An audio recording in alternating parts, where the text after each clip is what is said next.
En 2019, un equipo de genetistas de la Universidad de Fudan en Shanghái hizo algo que reescribiría lo que creíamos saber sobre la migración humana. Tomaron muestras de ADN de 11.670 personas de todas las provincias de China. Luego compararon esos marcadores genéticos con los de cada una de las principales civilizaciones antiguas registradas: egipcios, mesopotámicos, de la cuenca del Indo, mesoamericanos, absolutamente todas. Los resultados llegaron, y sólo una civilización coincidía. Las implicaciones de esa coincidencia están a punto de poner patas arriba todo lo que aprendiste en la clase de historia. Si estás viendo esto, suscríbete. La próxima semana analizaré la evidencia de ADN que sugiere que los isleños del Pacífico podrían haber llegado a Sudamérica 800 años antes de lo que nadie creía posible. Esto no se trata solo de la ascendencia, se trata de entender cómo 1.400 millones de personas hoy en día llevan huellas genéticas de una sola fuente antigua. Y esa fuente no está donde la mayoría de la gente cree. Para entender por qué importa este descubrimiento, necesitas saber qué buscaban realmente los científicos. El ADN no miente, contiene patrones de mutación que funcionan como marcas de tiempo. Cuando las poblaciones se dividen, su ADN diverge de maneras medibles. Cuanto más tiempo pasan separadas, más se acumulan esas diferencias. Las poblaciones chinas modernas muestran algo inusual. A pesar de estar distribuidas en una masa continental del tamaño de los Estados Unidos, su diversidad genética es sorprendentemente baja en comparación con otras poblaciones grandes. Esto sugiere un punto de origen común, un único grupo ancestral que se expandió de forma rápida y reciente en términos evolutivos. Pero aquí es donde la cosa se pone interesante. Ese grupo ancestral tenía que venir de alguna parte. Cada población humana, fuera de África, proviene de oleadas migratorias que abandonaron el continente hace entre 50.000 y 70.000 años. Esos migrantes se extendieron por Asia, Europa y eventualmente las Américas. Se enfrentaron a diferentes entornos, desarrollaron distintas adaptaciones y su ADN comenzó a divergir. La pregunta que el equipo de Fudan quería responder era simple: ¿qué civilización antigua compartía la mayor cantidad de marcadores genéticos con las poblaciones chinas modernas? ¿De dónde venían realmente los ancestros de 1.400 millones de personas? Comenzaron con Egipto, la civilización en la que la mayoría de la gente piensa cuando escucha la palabra antiguo. Faraones, pirámides, jeroglíficos, una sociedad que prosperó a lo largo del Nilo durante más de 3.000 años. Las muestras de ADN de restos momificados mostraron haplogrupos específicos que son marcadores genéticos transmitidos a través de las líneas materna y paterna. La comparación arrojó una coincidencia mínima. Las poblaciones chinas modernas portaban haplogrupos completamente diferentes. La distancia genética era demasiado grande. Lo que sea que haya conectado al antiguo Egipto con el resto de la humanidad no creó una línea directa con la China moderna. La siguiente fue en Mesopotamia, la tierra entre los ríos Tigris y Éufrates, la cuna de la escritura, la agricultura y la civilización urbana. El análisis genético de los restos de yacimientos sumerios, acadios y babilonios reveló otro perfil genético distinto. De nuevo, la coincidencia fue mínima. Los haplogrupos no encajaban y los patrones de mutación eran demasiado diferentes. El ADN chino moderno no mostraba los marcadores que se esperarían si hubiera existido una mezcla ancestral significativa con las poblaciones mesopotámicas. La civilización del Valle del Indo fue la siguiente. Geográficamente se encuentra más cerca de China que Egipto o Mesopotamia. Las ciudades de Harappa y Mohenjo-Daro florecieron en lo que hoy es Pakistán y el noroeste de la India aproximadamente entre el 3300 y el 1300 AC. CEO. Si iba a haber una conexión genética, esta parecía la candidata más probable. La comparación genética reveló cierta coincidencia, pero no lo suficiente como para sugerir un vínculo ancestral directo. Los haplogrupos presentes en los restos del Valle del Indo aparecían en algunas poblaciones chinas modernas, pero solo en cantidades mínimas, insuficientes para indicar un origen compartido. Parecía más bien un contacto ocasional a través de las rutas comerciales. El haplogrupo R1, común en las poblaciones del Valle del Indo, apareció en menos del 2% de las muestras chinas modernas. Si hubiera habido una migración o mezcla significativa entre estas civilizaciones, se esperarían porcentajes mucho más altos. Los números contaban una historia clara. Eran poblaciones separadas que comerciaban ocasionalmente pero que nunca se fusionaron genéticamente. Pasaron a las Américas analizando civilizaciones mesoamericanas como los mayas, los aztecas y los olmecas. Esas poblaciones descendían de grupos que cruzaron el puente de Beringia hace aproximadamente entre 15.000 y 20.000 años. Teóricamente, su ADN debería mostrar alguna conexión con las poblaciones asiáticas, ya que se originaron a partir de grupos siberianos. Los resultados coincidieron con esa expectativa. Se compartían algunos haplogrupos, pero había una divergencia masiva. La distancia genética era coherente con poblaciones que se separaron durante la última glaciación y evolucionaron de forma independiente desde entonces. El haplogrupo Q, dominante en las poblaciones nativas americanas, apareció en el ADN chino moderno en tasas inferiores al 1%. La separación era antigua y prácticamente completa. También analizaron poblaciones antiguas de Anatolia, las personas que construyeron Göbekli Tepe y fundaron algunas de las primeras sociedades agrícolas. De nuevo, la coincidencia fue mínima. El haplogrupo J común en los restos de Anatolia apenas se registró en las muestras chinas. Las poblaciones de cazadores-recolectores del Paleolítico europeo mostraron resultados similares. El haplogrupo EPRO, predominante en las primeras poblaciones europeas, estaba virtualmente ausente en el ADN chino moderno. El patrón se mantuvo en todas las principales civilizaciones antiguas fuera de Asia Oriental. No había continuidad genética, ni vínculo ancestral, ni origen compartido. Ninguna de las grandes civilizaciones antiguas coincidía. Los marcadores genéticos no estaban allí. Los haplogrupos no se alineaban y los patrones de mutación mostraban separación, no conexión. Entonces compararon el ADN chino moderno con el de la civilización del Río Amarillo, y todo cambió. La civilización del Río Amarillo surgió hace unos 7.000 años en las llanuras del norte de lo que hoy es China. Esta no es una civilización sobre la que la mayoría de la gente aprenda en las clases de historia universal. No hay pirámides, ni zigurats, ni templos de piedra masivos que hayan sobrevivido milenios. La gente del Río Amarillo construía con madera y tierra. La mayoría de sus estructuras se desintegraron hace miles de años. Sitios arqueológicos, como Banpo y Yangsai, revelaron algo notable sobre estas personas. No eran solo agricultores, eran innovadores, desarrollaron cerámica con diseños pintados muy distintivos. Crearon las formas más antiguas de caracteres chinos esculpidos en huesos oraculares y caparazones de tortuga. Construyeron casas circulares dispuestas en aldeas planificadas, lo que demostraba una organización social sofisticada. Su agricultura se basaba en el mijo cola de zorra y el mijo común, cultivos que domesticaron de forma independiente del trigo, y la cebada que se domesticaban en la fértil creciente. No estaban copiando la agricultura de Oriente Medio, estaban desarrollando sus propios sistemas adaptados al entorno de la meseta del Oés, en el norte de China.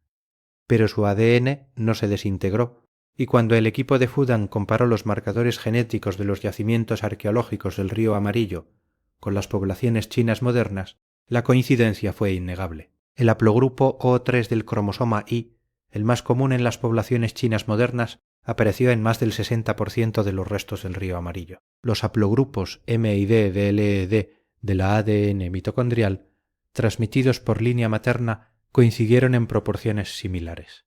La continuidad genética era clara. Las poblaciones chinas modernas no eran descendientes de egipcios, mesopotámicos, ni de ninguna otra civilización antigua con la que el mundo occidental se obsesiona. Los investigadores no se detuvieron en la identificación de haplogrupos. Analizaron variantes genéticas específicas llamadas polimorfismos de nucleótido único, SNP. Estas son posiciones individuales en la secuencia de ADN, donde ocurren variaciones entre las personas. Al rastrear qué SEP-M aparecían en los restos del Río Amarillo en comparación con las poblaciones modernas, pudieron calcular exactamente cuánta deriva genética había ocurrido a lo largo de 7.000 años. Los resultados fueron asombrosos.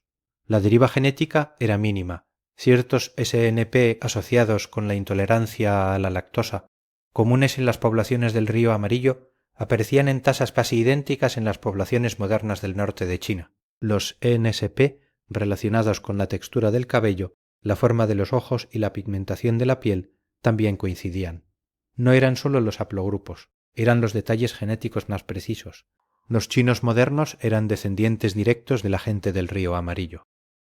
Esta fue una civilización que desarrolló la agricultura del mijo, creó los primeros caracteres escritos chinos y construyó una sociedad que con el tiempo se convertiría en la base de la China dinástica. Esto no se trataba solo de encontrar una coincidencia genética, se trataba de demostrar algo que los historiadores sospechaban, pero que no podían confirmar sin pruebas contundentes. La civilización china no tomó prestados sus cimientos de Occidente. Se desarrolló de forma independiente y aislada a partir de una única población ancestral, que se asentó a lo largo de la cuenca del río Amarillo hace 7000 años. Las implicaciones de esto son enormes. Durante más de un siglo, los antropólogos occidentales operaron bajo un modelo difusionista de la civilización. La idea era que las sociedades complejas se originaban en unos pocos lugares clave, como Mesopotamia o Egipto, y se expandían hacia el exterior mediante la conquista, el comercio o la migración. Si encontrabas una civilización con escritura, agricultura y centros urbanos, se asumía que había aprendido esas cosas de alguien más. China nunca encajó limpiamente en ese modelo. La escritura china no tiene ningún parecido con la cuneiforme ni con los jeroglíficos. La agricultura china se desarrolló en torno al mijo y al arroz, no al trigo y la cebada. Su metalurgia, su filosofía, su arte de gobernar, nada de eso parecía un sistema prestado o adaptado de otra parte. La evidencia genética confirma lo que la evidencia arqueológica ya sugería. La civilización china fue autóctona. No vino de Egipto, no vino de Mesopotamia. Vino del río Amarillo. Y se mantuvo extraordinariamente continua a nivel genético durante 7000 años. Pero aquí es donde la historia se pone aún más extraña.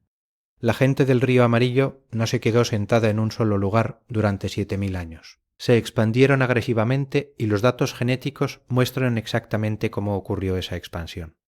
Hace unos 5000 años, las poblaciones del río Amarillo comenzaron a avanzar hacia el sur. Llevaron consigo la agricultura del mijo, su idioma, su tecnología y sus genes.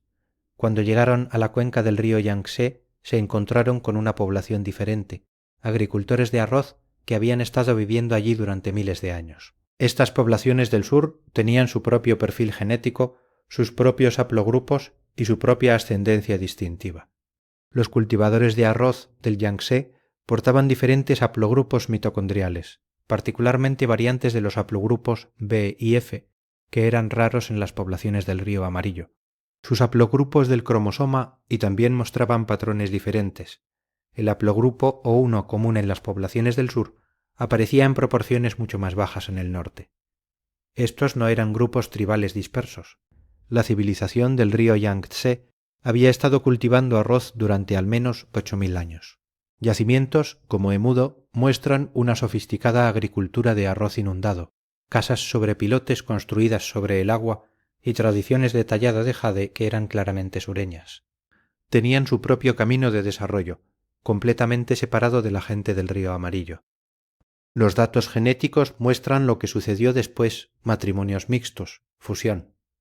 Los haplogrupos del río Amarillo se extendieron hacia el sur, pero no reemplazaron por completo a las poblaciones locales.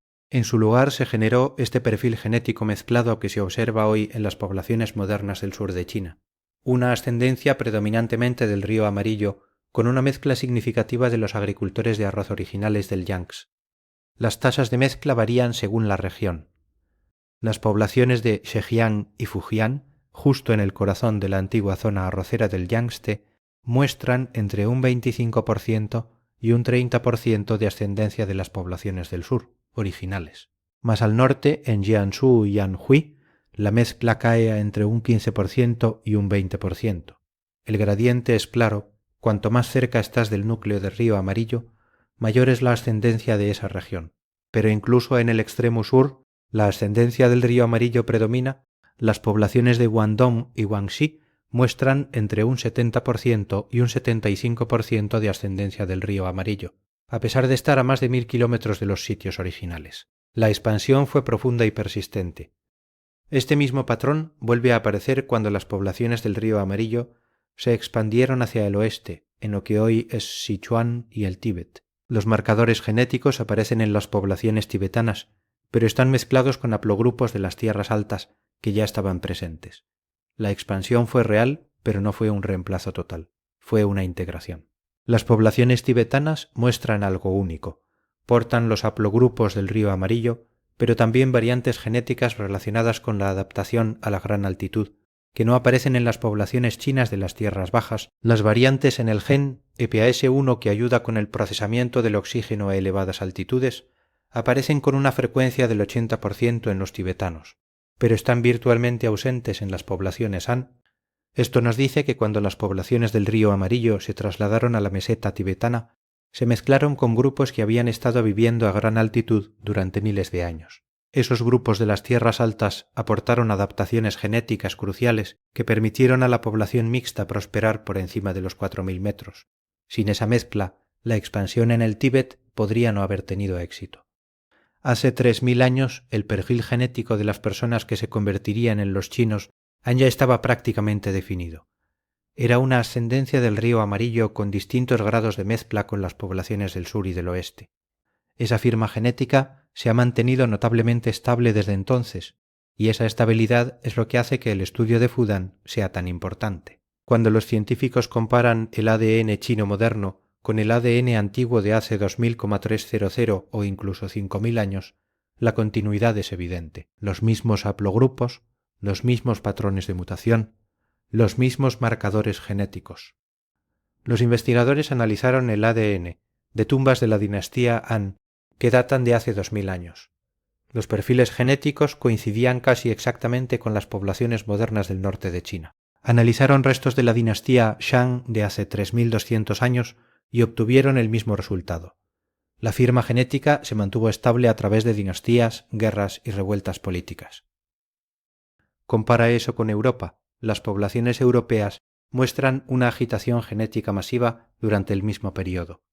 Los pastores de las estepas de Asia Central entraron en Europa hace unos 5000 años y reemplazaron hasta el 90% de la población masculina existente en algunas regiones. Las migraciones de las estepas crearon una discontinuidad genética que hace imposible trazar una línea recta desde las poblaciones europeas, antiguas hasta las modernas. El ADN de la Edad del Bronce en Gran Bretaña muestra un reemplazo masivo cuando llegó la cultura del vaso campaniforme. El perfil genético cambió drásticamente en solo unos pocos siglos. Los europeos modernos son un mosaico genético, capas de ascendencia de diferentes poblaciones apiladas unas sobre otras. Las poblaciones chinas modernas muestran continuidad y estabilidad. Una única fuente ancestral que se expandió y absorbió a los grupos vecinos, pero que nunca experimentó un reemplazo genético total. Incluso las conquistas mongolas apenas dejaron huella. Los genetistas pueden detectar ascendencia mongola en las poblaciones del norte de China, pero típicamente es inferior al 2%. Los mongoles gobernaron China durante casi un siglo, pero no cambiaron la composición genética de la población. Esto plantea una pregunta obvia: ¿por qué? ¿Qué mantuvo a la población china tan genéticamente estable cuando otras partes del mundo experimentaban una agitación constante? La geografía es parte de la respuesta. La cuenca del río Amarillo está rodeada de barreras naturales, montañas al oeste y al sur, desiertos al norte y el océano Pacífico al este. Esas barreras no hicieron que China fuera inconquistable, pero sí crearon un grado de aislamiento que permitió a una sola población dominar genéticamente. El Himalaya y la meseta tibetana forman una barrera casi impenetrable al suroeste. Al noroeste, los desiertos de Taklamakan y de Gobi crearon otro obstáculo.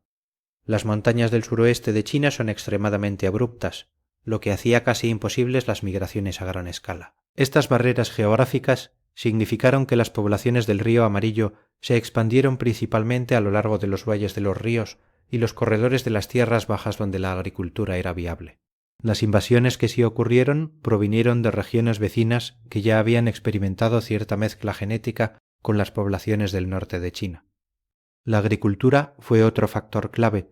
El cultivo de mijo en el norte y el de arroz en el sur sostuvieron poblaciones densas. Cuando tienes poblaciones agrícolas densas, es más difícil para los grupos externos desplazarlas. La cuenca del río Amarillo podía mantener a unas 100 personas por kilómetro cuadrado durante la Edad del Bronce, una cifra mucho mayor que la de las regiones esteparias del norte, que solo podían mantener a 1 o 2 personas por kilómetro cuadrado. Cuando la disparidad en la densidad de población es tan extrema, incluso las conquistas militares exitosas no conducen a un reemplazo genético. Hubo un tercer factor: la continuidad cultural. La civilización china desarrolló un sistema de escritura, un estado burocrático y una identidad cultural compartida que persistió a través de los cambios dinásticos. Cuando los mongoles conquistaron China en el siglo XIII, no reemplazaron a los chinos genética ni culturalmente. Adoptaron los sistemas administrativos chinos, se casaron con las élites locales y en unas pocas generaciones su contribución genética fue absorbida por la población existente.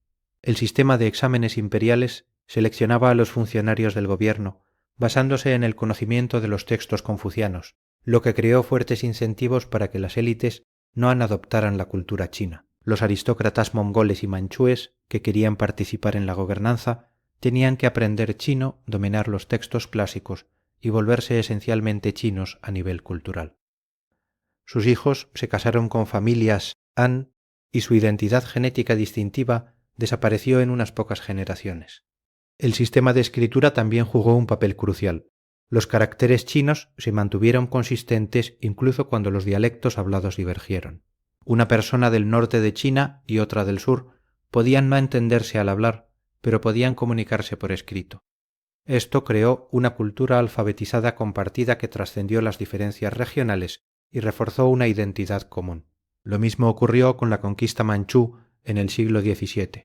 El control político cambió de manos, pero la continuidad genética y cultural subyacente se mantuvo intacta. Los emperadores Qing promovieron la identidad manchú e intentaron mantener la separación entre las poblaciones manchú y Han, pero el matrimonio mixto fue común, especialmente entre la élite. Hacia el final de la dinastía Qing, la mayoría de las familias manchúes tenían una ascendencia Han significativa. El estudio de Fudan no solo encontró una coincidencia genética entre las poblaciones chinas modernas y la civilización del Río Amarillo, documentó 7000 años de continuidad genética que sobrevivieron a imperios, invasiones, hambrunas y guerras. Eso no solo es científicamente significativo, es históricamente inédito y demuele por completo el antiguo modelo difusionista de la civilización. No se puede argumentar que la civilización china fue un derivado de las civilizaciones occidentales cuando la evidencia genética muestra una conexión nula. Los ancestros de los chinos modernos no estaban en Mesopotamia, ni en Egipto. Estaban en la cuenca del río Amarillo desarrollando su propia agricultura, su propia escritura y su propia sociedad, compleja por completo independientes de lo que ocurría en Occidente. Esto también explica algo que ha desconcertado a los historiadores durante décadas: ¿por qué la civilización china nunca experimentó una verdadera edad oscura? Egipto tuvo periodos de colapso, Mesopotamia se fragmentó, la civilización del Valle del Indo desapareció por completo y Roma cayó. Pero en China, aunque hubo ciclos dinásticos, periodos de división y reunificación, la civilización misma nunca colapsó. El sistema de escritura nunca desapareció, la base agrícola nunca falló y la continuidad genética y cultural se mantuvo. Ahora sabemos por qué. Porque la población era estable. Las mismas personas que cultivaban la cuenca del río Amarillo hace 5000 años son genéticamente los ancestros de las personas que la cultivan hoy en día. Ese tipo de continuidad crea resiliencia, crea memoria institucional, crea una civilización que puede absorber los golpes y seguir adelante. El estudio de Fudan también reveló algo inesperado sobre las subpoblaciones chinas. Cuando los investigadores desglosaron los datos por región, encontraron que las poblaciones del norte de China mostraban el vínculo genético más fuerte con la civilización original del río Amarillo. Las poblaciones del sur mostraron una mayor mezcla de los agricultores de arroz del Yangtze y algunos marcadores genéticos de poblaciones del sudeste asiático. Los datos mostraron patrones regionales claros. Las poblaciones de las provincias de Henan, Shanxi y Shaanxi, justo en el corazón del río Amarillo, mostraron entre un 85% y un 90% de ascendencia del río Amarillo. Estos eran los descendientes directos de los agricultores de mijo originales, con una mezcla mínima.